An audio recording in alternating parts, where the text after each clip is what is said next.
Flooding in the U.S. state of Mississippi has damaged the pumps at the main water treatment plant in the largest city, Jackson. Officials have declared an emergency and are setting up centers for the distribution of bottled water for 180,000 people. The state governor said there was not enough running water to meet critical needs.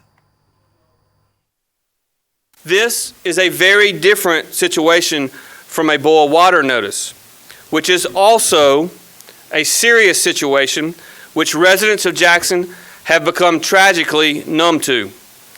Until it is fixed, it means we do not have reliable running water. The water is not safe to drink, and I would even say it's not safe to brush your teeth with because we are not seeing adequate chlorination and inability to consistently disinfect the water.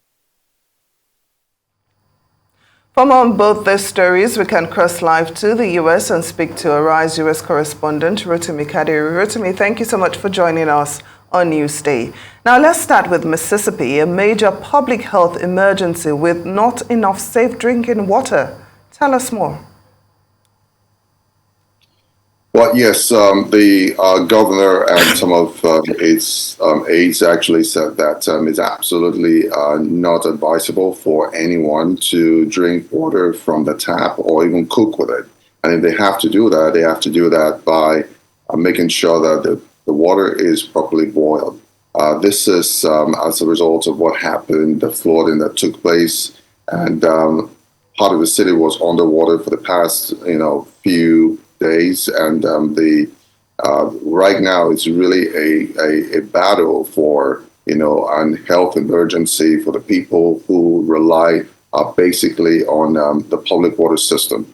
So the emergency was declared yesterday. As of this morning, Tuesday, the governor actually created what they call the Incident Command Center, where water will be distributed to city residents.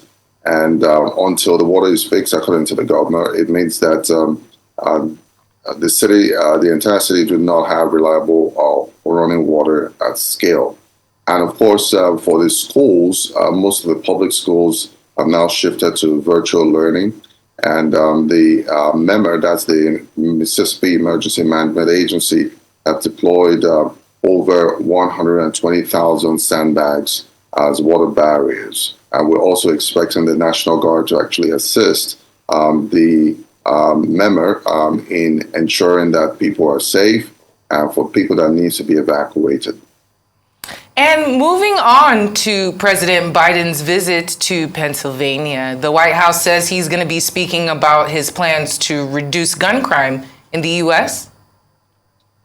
Yes, so President Biden is due to travel to Pennsylvania this week, and he would definitely use that as a launch pad ahead of his the midterm elections, because it's looking very likely that Pennsylvania is going to be a battle state. Don't forget, 2 years ago, Pennsylvania turned blue because of President Biden after many transitions and of Pennsylvania being red.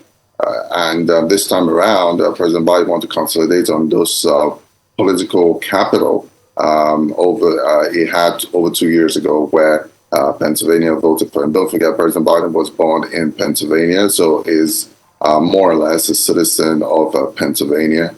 However, is going to be using the podium to actually talk about the gun violence and prevention.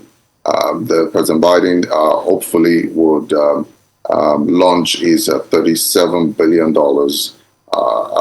gun prevention control, and he expects Congress to actually give their nods to that. I'm hoping that they will do that. In the next 5 years, there's going to be a 13 billion tranche in succession to ensure that more people are employed into the police force, and also that more guns are being bought and some other equipment in a way that will prevent crimes in major cities across the United States. Don't forget that the Republicans have always portray Democrats as a party that doesn't care about crime, but that is changing. and they've also tied them to the defund the police mantra that was launched by the Black Lives Matter movement.